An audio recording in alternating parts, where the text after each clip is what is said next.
وَلَقَدْ يَسَّرْنَا الْقُرْآنَ لِلذِّكْرِ فَهَلْ مِن مُّدَّكِرٍ۔ اور ہم نے قرآن کو سمجھنے کے لیے آسان کر دیا، تو کوئی ہے جو سوچے سمجھے۔ صوت القرآن، قرآن کی آواز۔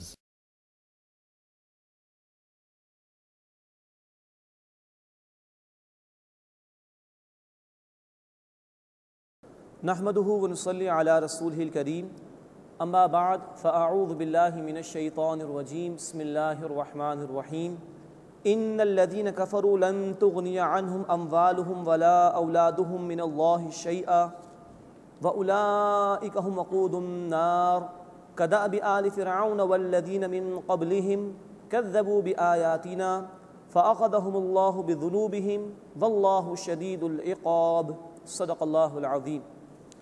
سورہ آل عمران کی آیت نمبر 10 سے ہم اپنا مطالعہ شروع کر رہے ہیں۔ اب یہود کے حوالے سے کچھ ذکر آ رہا ہے۔ ابو داؤد شریف میں ایک روایت ہے، اللہ کے رسول صلی اللہ علیہ وسلم کو جب بدر میں کامیابی حاصل ہو گئی سن 2 ہجری میں مشرکین مکہ کے خلاف، اس کے بعد آپ کا کچھ سامنا ہوا یہودیوں کے قبیلے بنو قینقاع سے۔ ان لوگوں نے کہا کہ محمد صلی اللہ علیہ وسلم ابھی تو اناڑی قسم کے لوگوں سے آپ لوگوں کا پالا پڑا ہے، ہم سے جب مقابلہ ہوگا تو پھر دیکھیے گا کہ ہم کیا کرتے ہیں۔ تو اس طرح کی انہوں نے باتیں کرنا شروع کی مسلمانوں کے مقابلے میں۔ اس پر اللہ تعالیٰ کا تبصرہ آ رہا ہے اس مقام پر۔ فرمایا ان الذین کفروا، بے شک جن لوگوں نے کفر کیا، لن تغنی عنہم اموالہم ولا اولادہم من اللہ شیئا، ان کے مال اور ان کی اولادیں اللہ کے مقابلے میں ہرگز کام نہ آئیں گے۔ وَأُولَئِكَ هُمْ وَقُودُ النَّارِ، اور وہی لوگ ہیں جو آگ کا ایندھن بنیں گے۔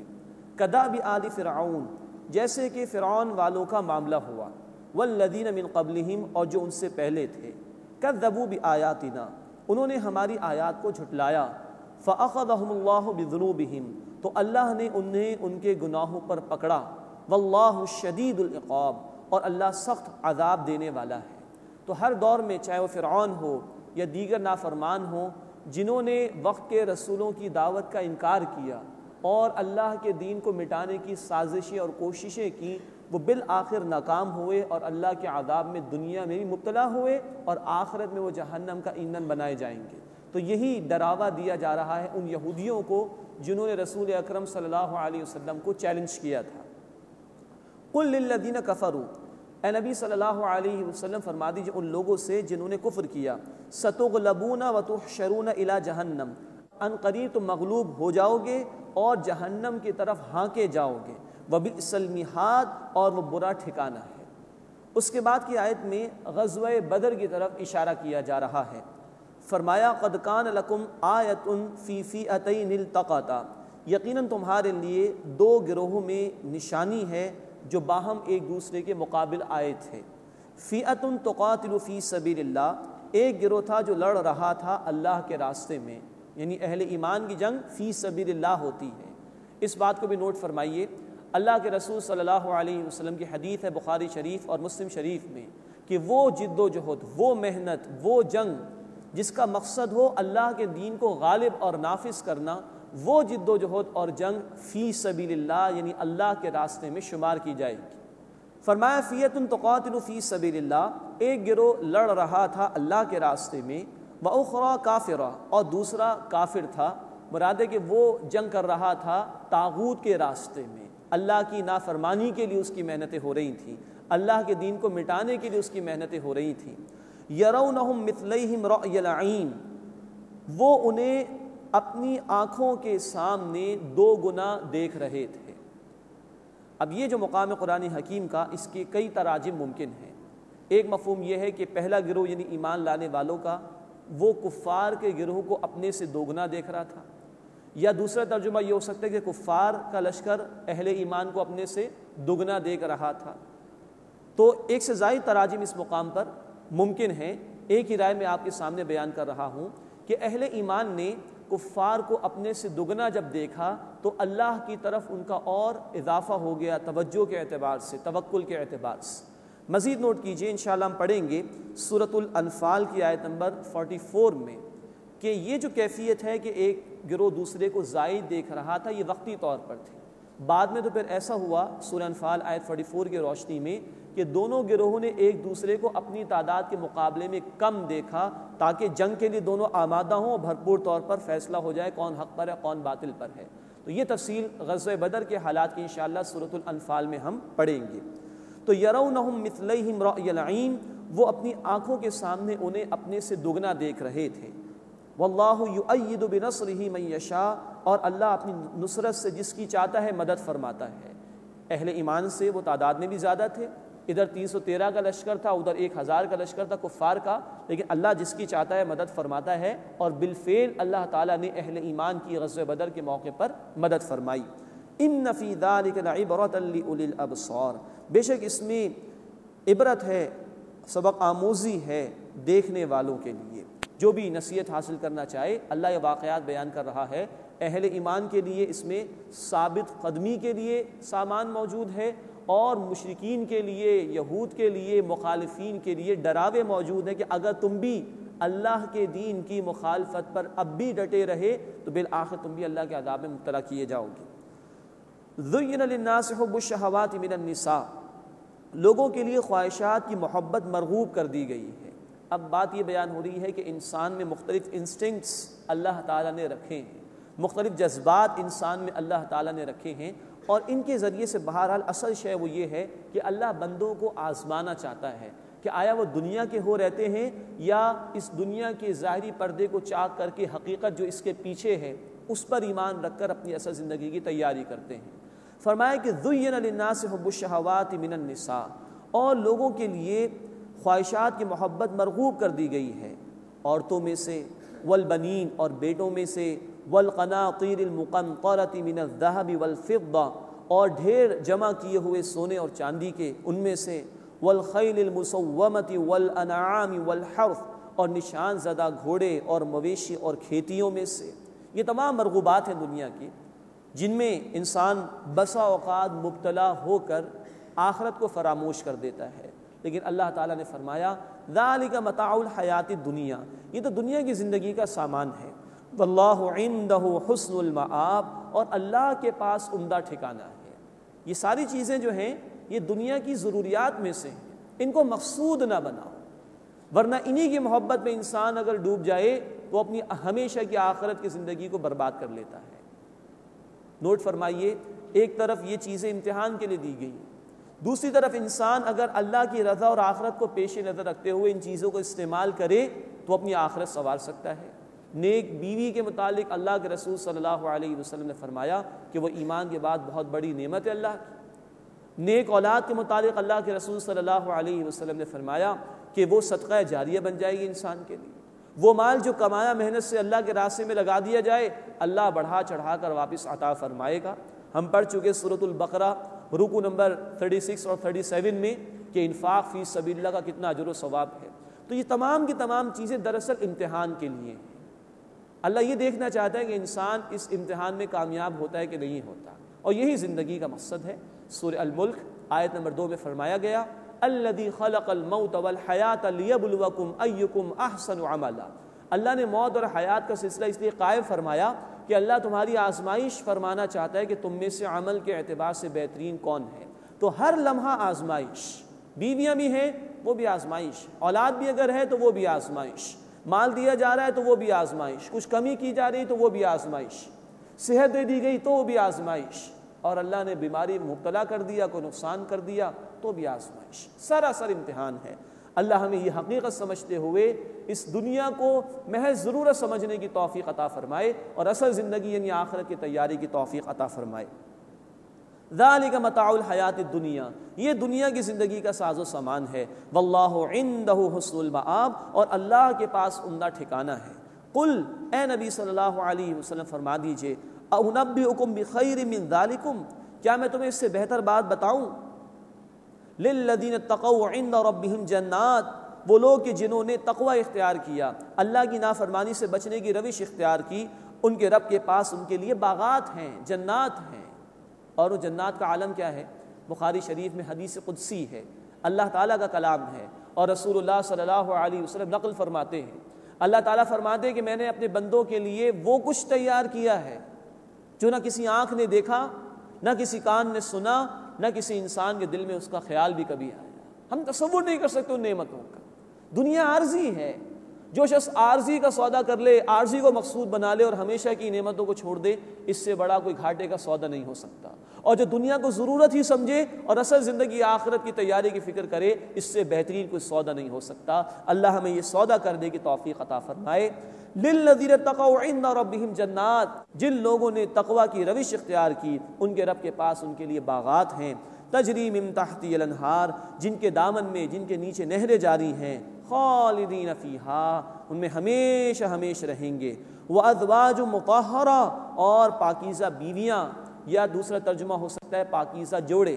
زوج انگریزی میں اسپاؤس کے معنی میں ہے، شوہر کے لیے بیوی، بیوی کے لیے شوہر، یہ زوج ہے۔ تو وازواج مطہرہ، اور ان کے لیے پاکیزہ جوڑے ہوں گے، ورضوان من اللہ، اور اللہ کی رضا ہوگی، واللہ بصیر بالعباد، اور اللہ بندوں کو خوب دیکھنے والا ہے۔ اللہم انا نسألک الجنہ، اے اللہ مجھ سے جنت کا سوال کرتے ہیں، لیکن اگلی آیت میں بتایا جا رہا ہے کہ اس جنت کا مستحق بننے کے لیے، اللہ کے ان انعامات سے فائدہ اٹھانے کے لیے محنت کرنی ہوگی۔ ایسے محنت کرنے والوں کا ذکر اگلی آیت میں ہے۔ فرمایا الذین یقولون، جو لوگ کہ یہ دعا کرتے ہیں، ربنا، اے ہمارے رب، اننا آمنا، بے شک ہم ایمان لے آئے، فاغفر لنا ذنوبنا، بس ہمارے گناہوں کو بخش دے، وقنا عذاب النار، اور ہمیں آگ کے عذاب سے محفوظ فرما۔ پھر دعاؤں کے بعد محنت بھی کرنی ہے، اعمال بھی کرنے ہیں۔ اب جنت والے اہل ایمان، ان کی صفات کا بیان آ رہا ہے۔ الصابرین، صبر کرنے والے۔ صبر کے معنی اپنے آپ کو روکنے کے۔ دنیا میں اٹریکشن ہے، کبھی مال حرام بھی آتا ہے سامنے، اس میں بھی اٹریکشن ہوتی ہے، لیکن روکنا دنیا کی محبت سے، روکنا اپنے آپ کو اللہ کی نافرمانی سے، یہ صبر ہے۔ والصادقین، اور سچے لوگ، سچائی کو قبول کرنے والے بھی اور سچائی کے تقاضوں پر عمل کرنے والے بھی، ایمان قبول بھی کیا اور ایمان کے تقاضوں پر عمل بھی کیا۔ والقانتین، اور حکم بجا لانے والے۔ یہ ایمان کے جھوٹے دعوے دار نہیں ہیں جنت والے جو جنت کے مستحق بنیں گے، یہ صرف دعویٰ نہیں کرتے بلکہ ایمان کے تقاضوں پر عمل بھی کرتے ہیں۔ والمنفقین، اور خرچ کرنے والے۔ سب سے بڑی محبت مال کی محبت ہے، جو اللہ کی محبت میں رکاوٹ بن جاتی ہے، جو اللہ کی اطاعت میں رکاوٹ بن جاتی ہے۔ نہیں، اہل ایمان وہ ہے جو اللہ کے راستے میں مال خرچ کرنے والے ہیں۔ والمستغفرین بالاسحار، اور رات کے آخری حصے میں، سحر کے اوقات میں استغفار کرنے والے بھی ہیں۔ اللہ کے نیک بندے عاجزی اختیار کرنے والے ہوتے ہیں، اتنی محنتیں کر رہے ہیں، صبر کر رہے ہیں، سچائی پر کاربند ہیں، اللہ کے احکامات پر عمل کر رہے ہیں، اللہ کے راستے میں مال بھی خرچ کر رہے ہیں، اس کے بعد بھی کوئی تکبر نہیں، اب راتوں کو اللہ کے حضور میں استغفار کر رہے ہیں۔ بڑا مبارک وقت ہوتا ہے۔ مسلم شریف کی روایت ہے، اللہ کے رسول صلی اللہ علیہ وسلم نے فرمایا، اللہ رات کے آخری حصے میں آسمان دنیا پر نزول فرماتا ہے اور پکارتا ہے کہ مجھ سے دعا کرنے والا کہ میں اس کی دعا قبول کر لوں، ہے کہ مجھ سے مانگنے والا کہ میں اس کی ضرورت کو پورا کر دوں، ہے کوئی معافی مانگنے والا کہ میں اس کے گناہوں کو بخش دوں۔ یہ ہے سحر کے اوقات میں اللہ آسمان دنیا پر نزول فرماتا ہے۔ اللہ ہمیں ان بندوں میں شامل فرمائے اور ان صفات کو اختیار کرنے کی توفیق عطا فرمائے۔ شہید اللہ انہ لا الہ الا ہو، اللہ نے گواہی دی اس بات کی کہ اس کے سوا کوئی عبادت کے لائق نہیں ہے۔ والملائکہ، اور فرشتوں نے بھی یہ گواہی دی، وَأُولُو الْعِلْمِ، اور علم والوں نے بھی یہ گواہی دی کہ عبادت کے لائق ہستی صرف اللہ تعالیٰ کی ہے۔ قائماً بالقسط، اللہ قسط کا، انصاف کا، جسٹس کا قائم کرنے والا ہے۔ اس آیت میں یہ شان اللہ تعالیٰ کی آ رہی ہے۔ اب انشاءاللہ ہم دیکھیں گے آیت نمبر 21 میں یہ اللہ کے نیک بندوں کی صفت ہے، یأمرون بالقسط، جو قسط کا، انصاف کا، جسٹس کا حکم دیتے ہیں۔ اور اب یہ مطالبہ اللہ کا مجھ سے اور آپ سے ہے۔ نبی صلی اللہ علیہ وسلم کے امتیوں کی ذمہ داری ہے کہ وہ انصاف کے نظام کو قائم کرنے کے لیے کھڑے ہو جائیں۔ سورۃ المائدہ آیت نمبر 8 اور سورۃ النساء آیت نمبر 135 میں ہم سے خطاب ہے، کونوا قوامین بالقسط، اے ایمان والو کھڑے ہو جاؤ انصاف کے قائم کرنے والے بن کر۔ یہ مشن تھا تمام رسولوں کا، سورہ الحدید آیت نمبر 25 اللہ تعالیٰ نے فرمایا لقد ارسلنا رسلنا بالبینات وانزلنا معهم الکتاب والمیزان لیقوم الناس بالقسط، ہم نے تمام رسولوں کو بھیجا، انہیں معجزات عطا فرمائے، انہیں کتابیں عطا فرمائی، انہیں شریعت کے قوانین عطا فرمائے تاکہ انسانیت جسٹس پر قائم ہو جائے۔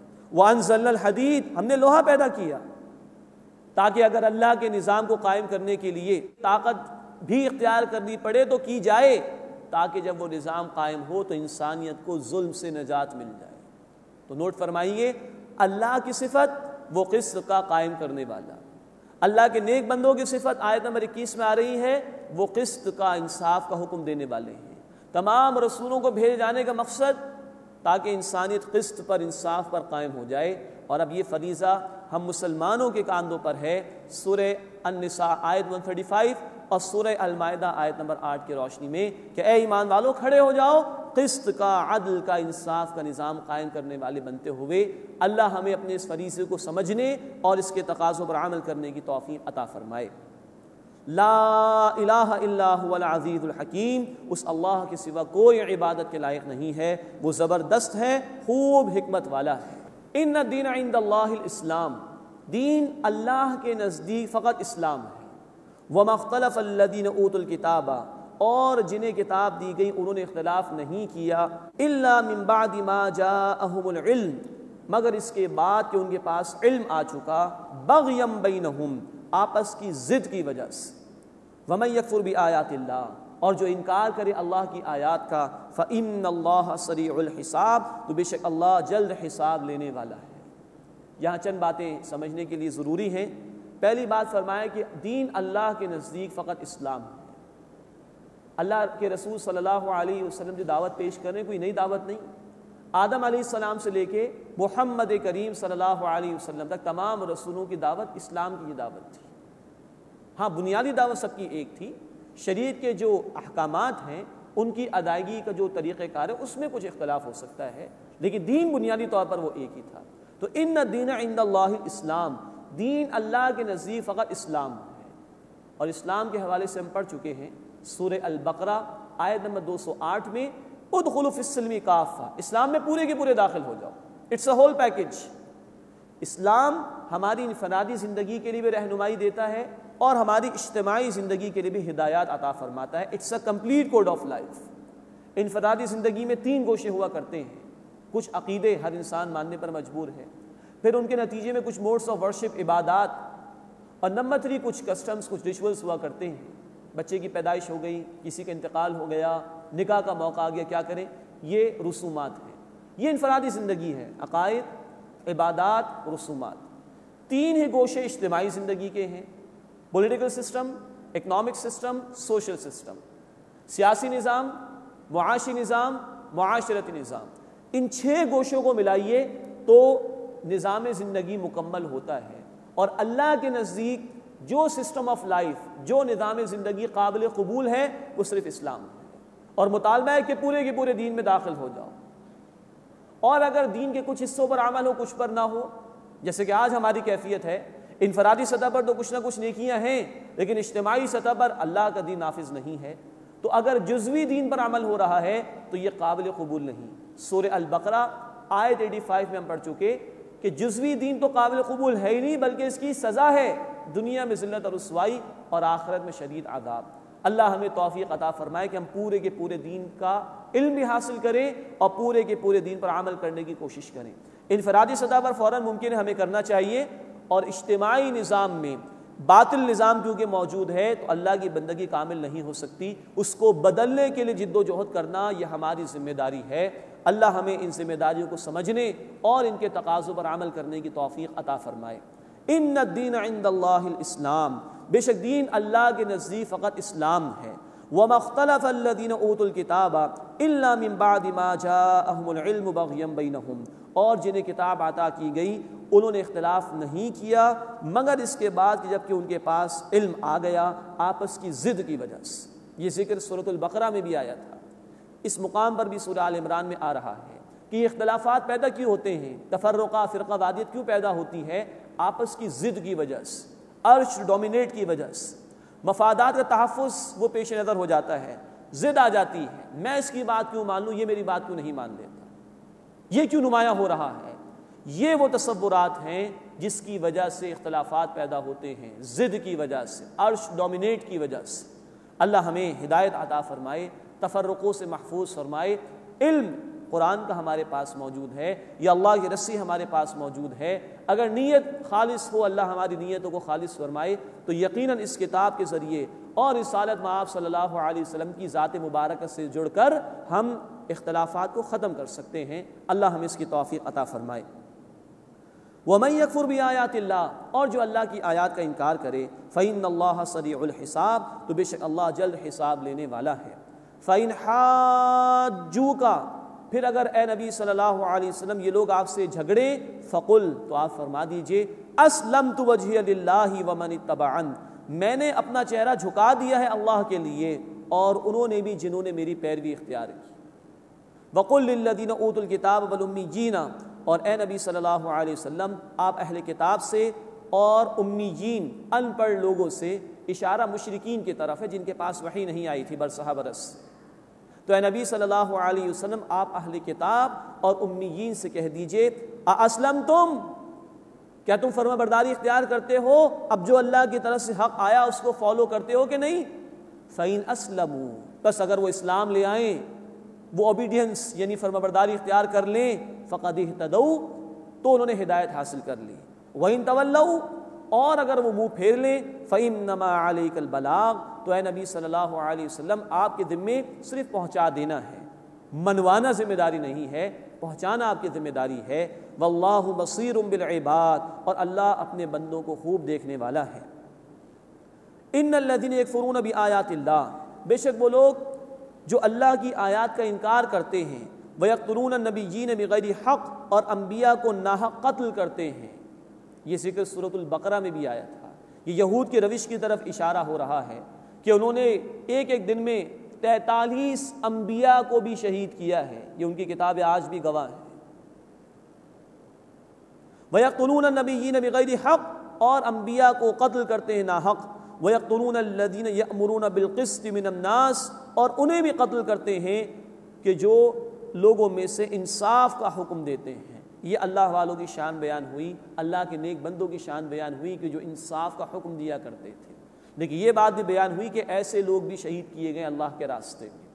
فَبَشِّرْهُم بِعَذَابٍ أَلِيمٍ، اے نبی صلی اللہ علیہ وسلم ان لوگوں کو دردناک عذاب کی بشارت سنا دیجیے۔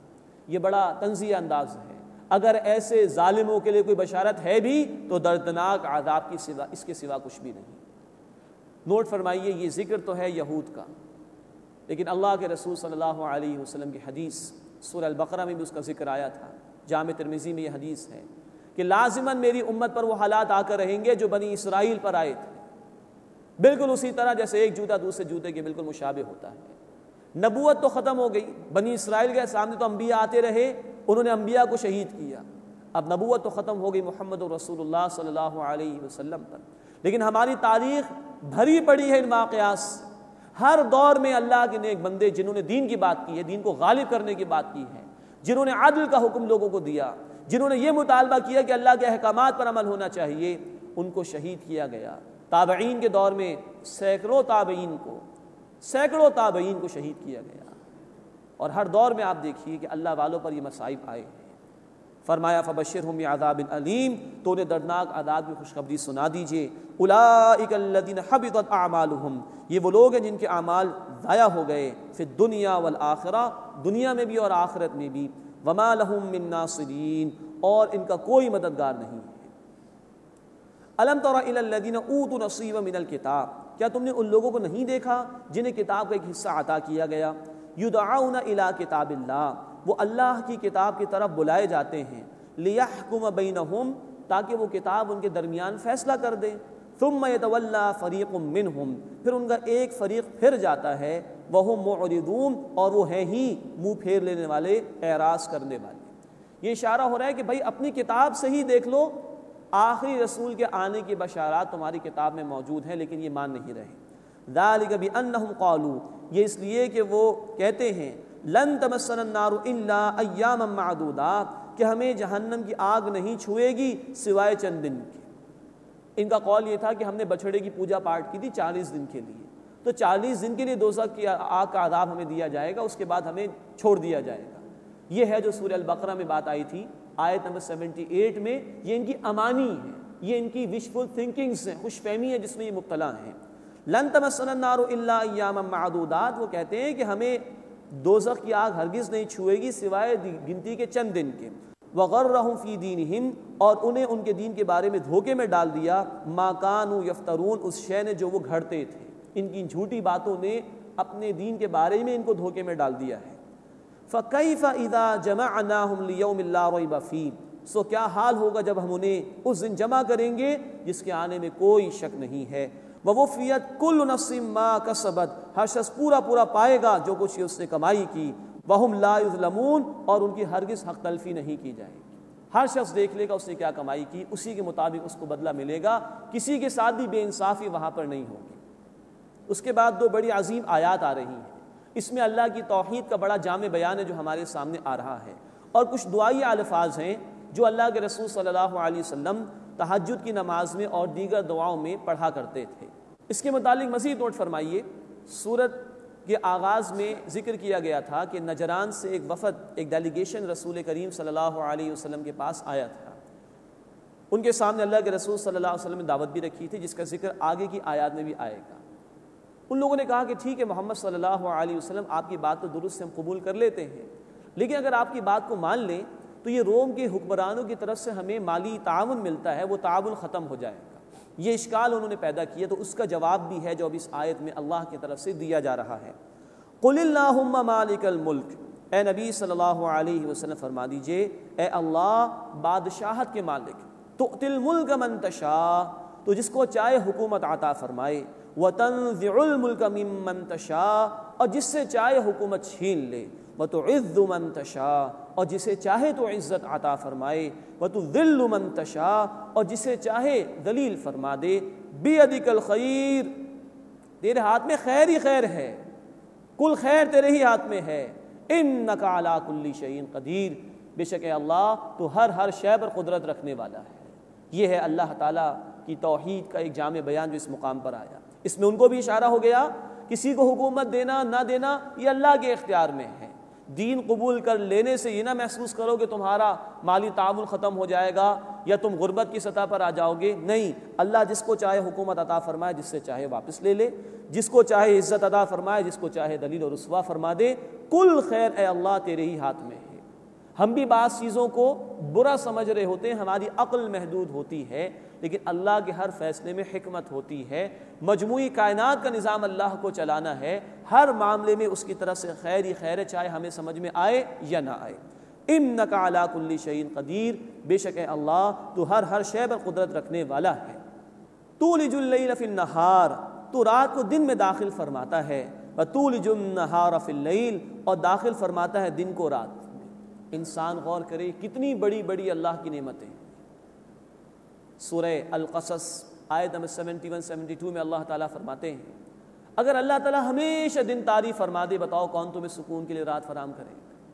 اور اگر اللہ ہمیشہ طاری فرما دے تم پر، تو بتاؤ کام کاج کے لیے روشنی دن کی تمہیں کون عطا فرمائے گا؟ کتنا بڑا یہ اللہ کا نظام ہے، کتنی بڑی معرفت کی نشانیاں ہیں اس نظام میں۔ تولج اللیل فی النہار، تو رات کو دن میں داخل فرماتا ہے، وتولج النہار فی اللیل، اور داخل فرماتا ہے دن کو رات میں، وتخرج الحی من المیت، اور تو بے جان سے جاندار کو پیدا کرتا ہے، وتخرج المیت من الحی، اور جاندار سے بے جان کو نکالتا ہے، وترزق من تشاء بغیر حساب، اور تو جسے چاہتا ہے بے شمار رزق عطا فرماتا ہے۔ اب اس کا ایک سرسری مفہوم تو مثال کے طور پر یہ ہے، وتخرج الحی من المیت، اے اللہ تو بے جان سے جاندار کو نکالتا ہے۔ انڈا بے جان ہے، اس میں سے اللہ جس چوزے کو پیدا فرماتا ہے وہ جاندار۔ وتخرج المیت من الحی، اور جاندار سے بے جان کو نکالتا ہے۔ مرغی جاندار ہے، اس میں سے جو انڈا پیدا ہوتا ہے وہ بے جان ہوتا ہے اولا۔ یہ سرسری اس کا مفہوم ہے۔ نسبتاً گہرا مفہوم کیا ہے؟ اللہ تعالیٰ چاہے تو ایک مردہ قوم کو زندگی عطا فرما دے۔ یہی عرب کے لوگ تھے، کیسی کیسی برائیوں میں مبتلا تھے، قرآن جیسے عظیم ہدایت اللہ نے ان کو عطا فرمائی اور انہوں نے اس کو تھاما تو دنیا کے امام بن گئے۔ یہ بھی ہو سکتا ہے ایک شخص انتہائی نافرمان ہو اور اس کے گھر میں اللہ کسی اللہ والے کو پیدا کر دے۔ ابراہیم علیہ السلام کے والد مشرک اور ابراہیم علیہ السلام امام الناس کے منصب پر فائز ہیں۔ نوح علیہ السلام اللہ کے جلیل القدر رسول ہیں، لیکن بیٹا وہ نافرمانی کی حالت میں مر گیا۔ تو یہ اس کا گہرا مفہوم بھی ہے، اور انتہا اس مفہوم کی یہ ہے، ایک مردہ قوم کو جیسے کہ میں نے عرض کیا اللہ ہدایت سے سرفراز فرمائے اور ہدایت عطا فرما کر اس کو منصب امامت پر کھڑا کر دے، جیسے عربوں کے ساتھ اللہ تعالیٰ نے یہ معاملہ اختیار کیا۔ وَتُخْرِجُ الْحَيَّ مِنَ الْمَيِّتِ، اور تو بے جان سے جاندار کو نکالتا ہے۔ وَتُخْرِجُ الْمَيِّتَ مِنَ الْحَيِّ، اور جاندار سے بے جان کو نکالتا ہے۔ وَتَرْزُقُ مَن تَشَاءُ بِغَيْرِ حِسَاب، اور اللہ تو جسے چاہتا ہے بے شمار رزق عطا فرماتا ہے۔ اس کے بعد ایک بڑی اہم ہدایت دی جا رہی ہے اہل ایمان کے لیے اور ایک اسلامی ریاست کے لیے، جو اس کی فارن پالیسی ہوتی ہے، اس کی جو خارجہ پالیسی ہوتی ہے، اس کے لیے بڑا رہنما اصول عطا کیا جا رہا ہے۔ لا يتخذ المؤمنون الکافرین اولیاء من دون المؤمنین، ایمان لانے والے ایمان والوں کو چھوڑ کر کافروں کو دوست نہ بنائیں۔ اولیاء ولی کی جمع، ولی جس سے گہری دوستی ہوتی ہے، قلبی رشتہ ہوتا ہے، جس سے راز کی باتیں بھی کر لی جاتی ہیں۔ تو ایمان والے ایمان والوں کو چھوڑ کر کافروں سے قلبی دوستیاں، گہرے رشتے قائم نہ کریں۔ وَمَن يَفْعَلْ ذَلِكَ، اور جو کوئی ایسا کرے گا فَلَيْسَ مِنَ اللَّهِ فِي شَيْءٍ، تو اس کا اللہ سے کوئی تعلق نہیں۔ یہ ہے شان بے نیازی اللہ کی اور شدید الفاظ اس حوالے سے۔ مراد یہ ہے کہ جہاں تک تو حسن سلوک کی بات ہے، کوئی تجارتی لین دین وہ کافروں سے کیا جا سکتا ہے، لیکن اپنے رازوں میں کسی کو شریک کر لینا اور انہی سے مشورہ کرنا اور اپنے معاملات بھی ان کے حوالے کر دینا، یہ معاملہ مسلمان صرف مسلمان کے ساتھ کر سکتے ہیں۔ ایک اسلامی ریاست مسلم اسٹیٹس کے ساتھ ہی کر سکتی ہے، لیکن اپنے مشورے غیروں سے لینا، کفار سے لینا، اپنے معاملات ان کے احکامات کے مطابق طے کرنا، اپنی پالیسیز ان کے تقاضوں کے مطابق فارم کرنا، یہ وہ شے ہے کہ جس کے متعلق فرمایا کہ جو یہ روش اختیار کرے اللہ کا اس سے کوئی تعلق نہیں ہے۔ یہ ہے بڑی اہم ہدایت مسلمانوں کے تعلقات کفار سے اس کے حوالے سے، اور ایک اسلامک گورنمنٹ کی فارن پالیسی کا ایک اہم رہنما اصول ہے جو اس مقام پر بیان کیا گیا۔ الا ان تتقوا منهم تقا، سوائے یہ کہ تم ان سے بچاؤ کرنا چاہو۔ اب یہ ایک ایکسیپشنل کیس ہے، مسلمان کہیں گھر گئے ہیں راستے میں، یا مسلمان افواج کہیں راستے میں گھر گئی ہیں، اب کوئی بچاؤ کرنا اگر مقصود ہے تو کوئی چال چلی جا سکتی ہے، کوئی ایسا معاملہ اختیار کیا جا سکتا ہے کہ جس سے اپنی جان بچا لی جائے، اس کی اجازت ہے، لیکن یہ پرمیسیبل ہے، آئیڈیل نہیں ہے۔ آئیڈیل کا ذکر آگے چل کر آئے گا بھی۔ فرمایا کہ یحذرکم اللہ نفسا، اور اللہ تعالیٰ تمہیں ڈراتا ہے اپنی ذات سے، یہ ہے آئیڈیل، اپنی جان کے مقابلے میں اللہ کو ترجیح دو۔ اگر کوئی ایسی بات اختیار کی جا رہی ہے کہ جس سے دین پر حرف آ جائے، جس سے اللہ کے تقاضوں پر حرف آ جائے، تو جان سے بڑھ کر اللہ کے تقاضوں کو ترجیح دو، اور عزیمت کا راستہ یہ کہ جان دے دو لیکن غلط بیانی نہ کرو، یہ ہے عزیمت کا راستہ۔ لیکن پرمیسیبلٹی ہے، جائز ہے جان بچانے کے لیے کوئی طریقہ اختیار کر لیا جائے، لیکن اس میں بھی مفسرین نے تفصیل بیان کی ہے، کوئی ایسی روش اختیار نہ کی جائے کہ کسی مسلمان کو تکلیف پہنچ جائے، کسی پر ظلم کا معاملہ ہو جائے۔ بس اپنی جان کے بچانے کی حد تک کر سکتے ہو، کسی دوسرے کو اگر نقصان پہنچتا ہے تو پھر عزیمت کا راستہ یہ کہ جان دے دو لیکن کسی اور کو نقصان پہنچانے کی کوشش نہ کرو۔ الا ان تتقوا منهم تقا، سوائے اس کے کہ تم ان سے بچاؤ کرنا چاہو۔ ویحذرکم اللہ نفسا، اور اللہ تمہیں اپنے آپ سے ڈراتا ہے، اپنا خوف دلاتا ہے۔ وإلی اللہ المصیر، اور اللہ ہی کی طرف لوٹ کر جانا ہے۔ قل، اے نبی صلی اللہ علیہ وسلم فرما دیجئے، ان تخفوا ما فی صدورکم، کہ جو کچھ تمہارے دلوں میں ہے اگر تم چھپاؤ، او تبدوہ، یا اسے ظاہر کر دو، یعلمہ اللہ، اللہ اسے جانتا ہے، وَيَعْلَمُ مَا فِي السَّمَاوَاتِ وَمَا فِي الْأَرْضِ، اور وہ جانتا ہے جو کچھ آسمانوں اور زمین میں ہے۔ وَاللَّهُ عَلَى كُلِّ شَيْءٍ قَدِيرٌ، اور اللہ ہر شے پر قدرت رکھنے والا ہے۔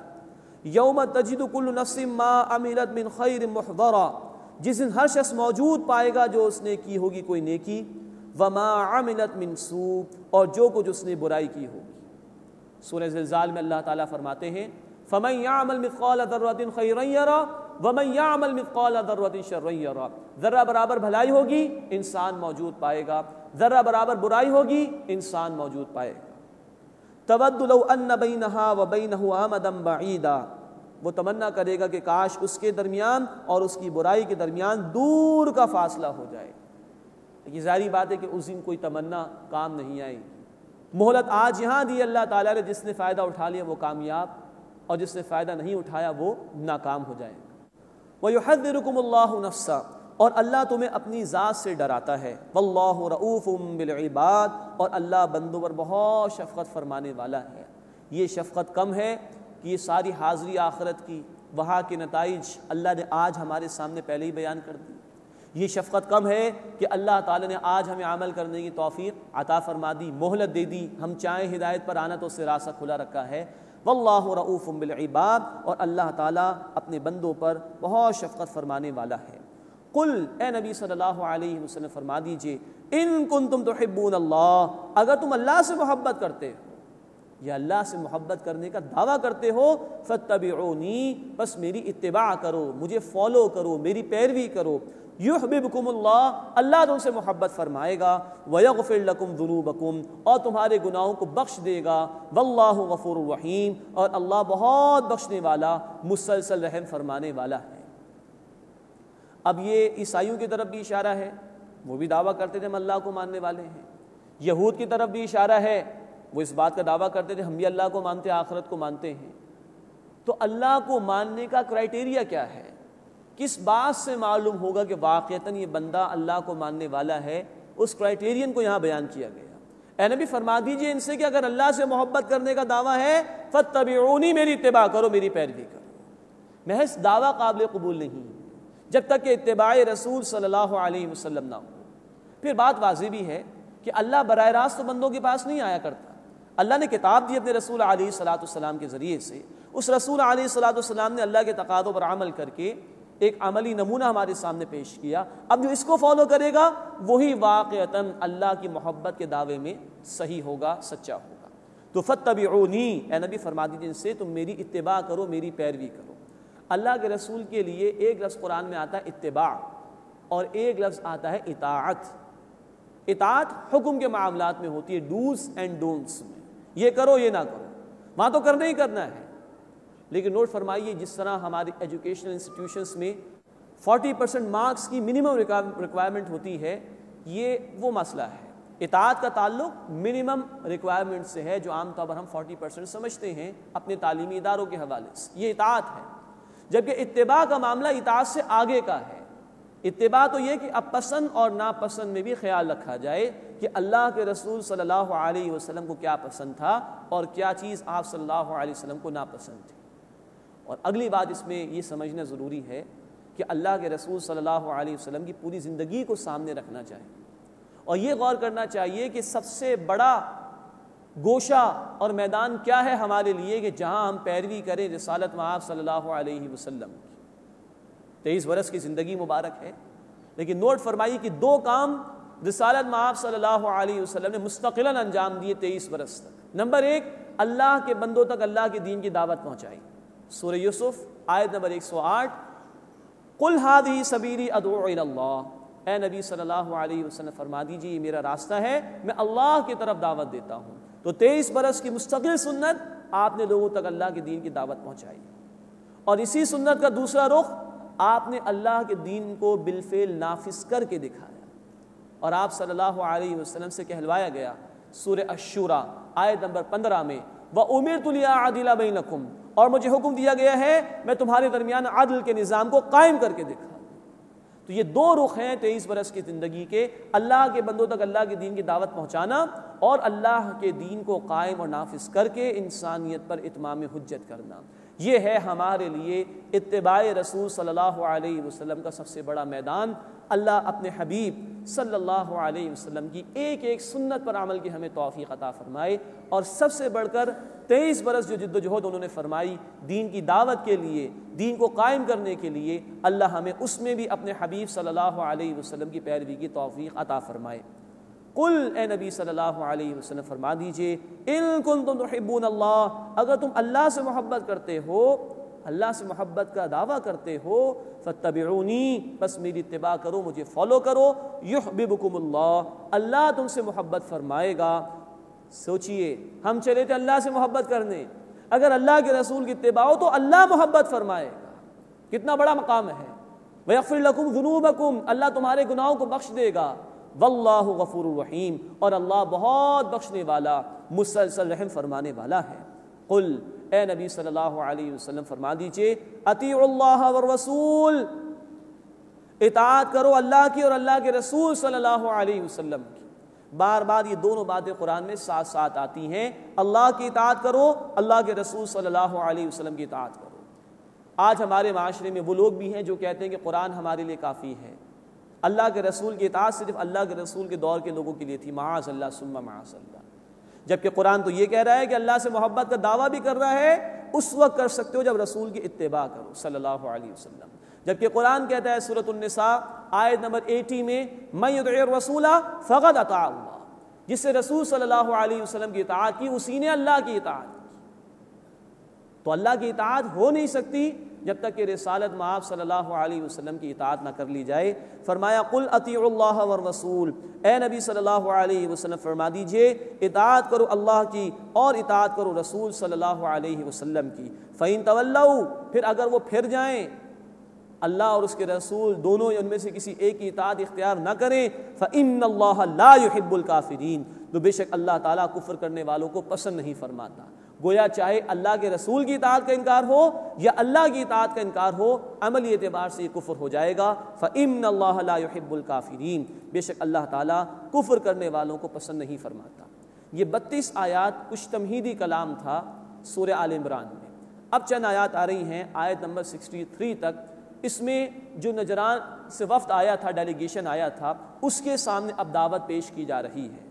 فرمایا ان اللہ اصطفى آدم و نوح و آل ابراہیم و آل عمران علی العالمین، بے شک اللہ تعالیٰ نے چن لیا آدم اور نوح علیہ السلام کو اور ابراہیم اور عمران علیہ السلام کے گھر والوں کو تمام جہان والوں پر۔ عمران یہ حضرت مریم کے والد کا نام بھی ہے سلام علیہا، اور حضرت موسیٰ علیہ السلام کے والد کا نام بھی ہے، لیکن مفسرین کی رائے یہی ہے کہ یہاں حضرت مریم کے والد کا ذکر کیا گیا ہے۔ ان اللہ اصطفى آدم و نوح و آل ابراہیم و آل عمران علی العالمین، بے شک اللہ نے چن لیا آدم اور نوح اور ابراہیم اور عمران علیہ السلام کے گھرانے کو تمام جہان والوں پر، مراد اپنی نبوت کے لیے چن لیا۔ ذریۃ بعضھا من بعض، ان میں سے بعض کی اولاد تھے۔ واللہ سمیع علیم، اور اللہ خوب سننے والا، علم رکھنے والا ہے۔ اذ قالت امرأۃ عمران، جب عمران کی بیوی نے کہا، مراد حضرت مریم سلام علیہا کی والدہ کا ذکر آ رہا ہے، رب انی نذرت لک ما فی بطنی محررا، اے میرے رب جو میرے بطن میں ہے میں نے تیری نظر کیا اسے وقف کرتے ہوئے، فتقبل منی، سو تو مجھ سے اسے قبول فرما لے۔ مراد ہے کہ دین کی خدمت کے لیے وقف کرنا چاہ رہی تھی اپنی اولاد کو، تو اللہ سے درخواست کری کہ اللہ قبول فرما لے۔ انک انت السمیع العلیم، بے شک اے اللہ تو خوب سننے والا، علم رکھنے والا ہے۔ فلما وضعتها، بس جب انہیں جنم دیا، یعنی مریم سلام علیہا کی والدہ نے حضرت مریم کو جنم دیا، قالت رب انی وضعتها انثى، تو انہوں نے عرض کیا کہ اے میرے رب میں نے جنم دیا ہے ایک بچی کو، واللہ اعلم بما وضعت، اور اللہ خوب جانتا تھا جس کو انہوں نے جنم دیا تھا، اللہ خوب جانتا تھا کہ اس بچی سے اللہ نے آگے چل کر کیا کام لینا ہے۔ ولیس الذکر کالانثی، اور نہ ہوتا لڑکا اس لڑکی کے جیسا، انہی مریم کے ہاں پھر عیسیٰ علیہ السلام کی پیدائش ہونے والی تھی۔ وَإِنِّي سَمَّيْتُهَا مریم، اور میں نے اس کا نام مریم رکھا، وَإِنِّي أُعِيذُهَا بِكَ وَذُرِّيَّتَهَا مِنَ الشَّيْطَانِ الرَّجِيمِ، اور میں اس کو اور اس کی اولاد کو اے اللہ تیری پناہ میں دیتی ہوں شیطان مردود سے، کہ یہ شیطان کے شر سے دونوں محفوظ ہو جائیں، یہ بھی اور اس کی اولاد بھی۔ فَتَقَبَّلَهَا رَبُّهَا بِقَبُولٍ حَسَنٍ، تو اس کو ان کے رب نے اچھی طرح قبول فرمایا۔ وَأَنبَتَهَا نَبَاتًا حَسَنًا، اور اللہ نے ان کو عمدگی کے ساتھ پرورش فرمایا اور عمدگی کے ساتھ پروان چڑھایا۔ وَكَفَّلَهَا زَكَرِيَّا، اور ان کو سپرد کیا زکریا علیہ السلام کی، یعنی کہ حضرت مریم کے یہ خالو تھے حضرت زکریا، اور اللہ کے نبی بھی تھے، تو ان کی کفالت میں دیا گیا ہے۔ كُلَّمَا دَخَلَ عَلَيْهَا زَكَرِيَّا الْمِحْرَابَ، جب زکریا علیہ السلام ان کے پاس حجرے میں آتے تھے، محراب سے مراد عبادت کے لیے جو کمرہ مخصوص کر لیا جاتا تھا ہیکل سلیمانی کے قریب ارد گرد، جب زکریا علیہ السلام ان کے پاس حجرے میں آتے وجد عندها رزقا، تو ان کے پاس کھانا پاتے۔ ایک رائے یہ ہے کہ بے موسم کے پھل وہاں موجود ہوتے تھے، اور ایک رائے یہ کہ عمدگی سے کلام کرتی تھی حضرت مریم، اور بڑی حکمت کی باتیں ان کی زبان پر آ جاتی تھی۔ قال یا مریم، جناب زکریا نے کہا کہ اے مریم، انا لکی ھذا، یہ تمہارے پاس کہاں سے آیا؟ قالت ہوا من عند اللہ، انہوں نے کہا کہ اللہ کی طرف سے ہے۔ ان اللہ یرزق من یشاء بغیر حساب، بے شک اللہ جسے چاہتا ہے بغیر حساب کا رزق عطا فرماتا ہے۔ یہ ہیں انعامات جو اللہ تعالیٰ نے حضرت مریم پر فرمائے، بے موسم کے پھل یا عمدہ حکمت کی باتیں ان کی زبان پر اللہ تعالیٰ نے جاری فرمائی۔ بارک اللہ لی ولکم فی القرآن العظیم ونفعنی وإیاکم بالآیات والذکر الحکیم۔